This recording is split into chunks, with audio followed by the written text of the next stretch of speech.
All right, this is Moon and Leo in the second house. The more you get to know yourself, the more your self esteem goes up, or vice versa. The less you know who you are, the worse you feel about yourself. This is first and second house. First house is your persona, your personality, your identity. You get to know yourself. And the second house is self esteem, self worth. So you see, and Moon rules the first house. It's coming into the second house. So spend time on that. If you and I was just thinking about this. If you don't know who you are, if you have trouble with this, and you probably do, um, and it's all about just get to know who you are. But if you don't know where to start, what I just recently did, I have a Capricorn ascendant. But I recently, depending on which Ayanamsha you use, if you use Western, then I'm a Sagittarius ascendant. Use if you use Western, I'm a Capricorn ascendant. If you use Western, I'm a no. If you use Western, I'm a Capricorn ascendant. Use Eastern, the Indian astrology, I'm a Sagittarius. God damn it, shit, fucking up. So yeah, but what I did is I looked up the key traits of Capricorn. Talking about Capricorn, and I have this. I don't have this placement, but I've had recently. I really want to know. This is what brought me to astrology. It brought why I'm so into it, finding out who I am. And I just thought of something. It just came to me to do. I'm a kind of scientist in a sense, experimenter with this, and always trying to find new ways and innovative ways to look at astrology, yet accurate. That's real. And what I did is, I wanted every area of my life to be better, not just, man, I know who I am, blah blah blah, and all of these things. Every area, and I wanted to try and find a way where I can, do that quickly, but accurately. That if I did this one trait, then it would affect all my other houses. I'm talking about the houses. And what I did is I looked up Capricorn traits, Capricorn keywords. Just go and Google, Capricorn keyword, Cancer, for your case, Cancer keywords, and embody those traits. Cultivate them in yourself. Work on those, and I cannot put into words what it does, man. It really does better every area of life. Not just, I know who I am. I'm talking about career, relationships, money, all of that. You apply these traits to every area, because the ascendant, everything has to go through the ascendant. Every house, every planet.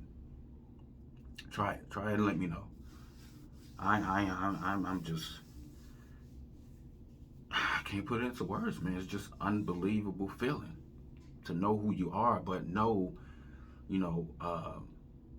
that man, in every area. If I, like for me, patience. Like if I, apply patience in my relationships, my shit has fucking taken off. And getting promotions and things like that. I will tell you, I am an impatient person. See this shit? Yeah, I have that. And I don't know how, the ADD thing. I don't, the inconsistency thing. Inconsistent and not sticking to something. And that's another one. But I don't want to go too much into my thing. Y'all get my point. Just try it out. And then here, Moon gets double importance as far as personality, because it's the chart ruler, and Moon is one leg of the tripod of personality, including the sun and the moon. So who we are, it's our personality is, you got the ascendant, the sun, and the moon. That's why some people don't identify with their sun sign, and then they'll just shun astrology. Oh, it's fake. That's not real. It's not accurate. You might identify more with your moon or ascendant sign. But here, it's one of those tripods, right? The moon, right? And now it's the Lord of the Ascendant. That's why it gets double importance. So everything I'm saying in this video, if you had this placement, it's blown up even more. Like for example, people who have moon in the second house. I don't care what sign it's in.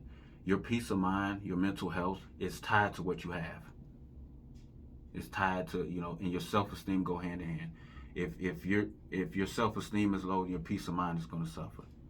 If you don't have Like if your account, your bank account, your savings, accumulated wealth, that's the second house. If it's lacking, if it's, you know what I mean, peace of mind lacks, people not at peace, as happy, as if, you know, if it was where they wanted it to be.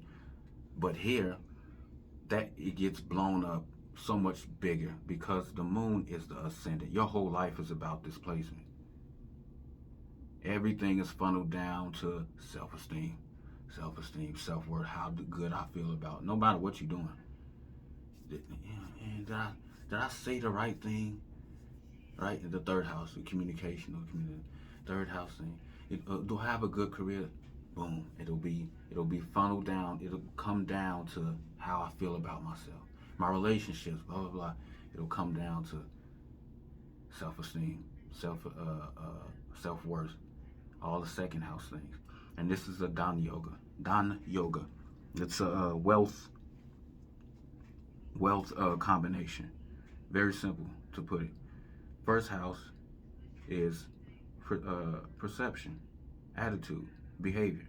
Second house is accumulated wealth, your earning potential, the things you have.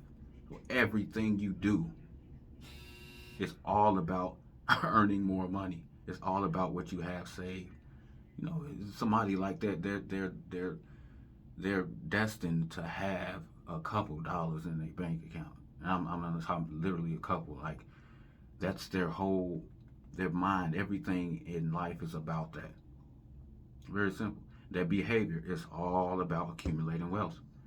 You bound to accumulate some wealth if you have that kind of approach to life. And then the last thing I wrote down is protective attitude equals I need regal possessions. Because Moon is the Lord of the first house again. First house is attitude.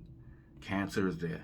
Protective. What kind of attitude do you have? It's a protective, it's a cancerous attitude. You have this protective attitude, and the moon comes and sits in the second house of possessions. It's in Leo. Regal possessions. So these people, they protect themselves with the things that they have. Very simple. Peace.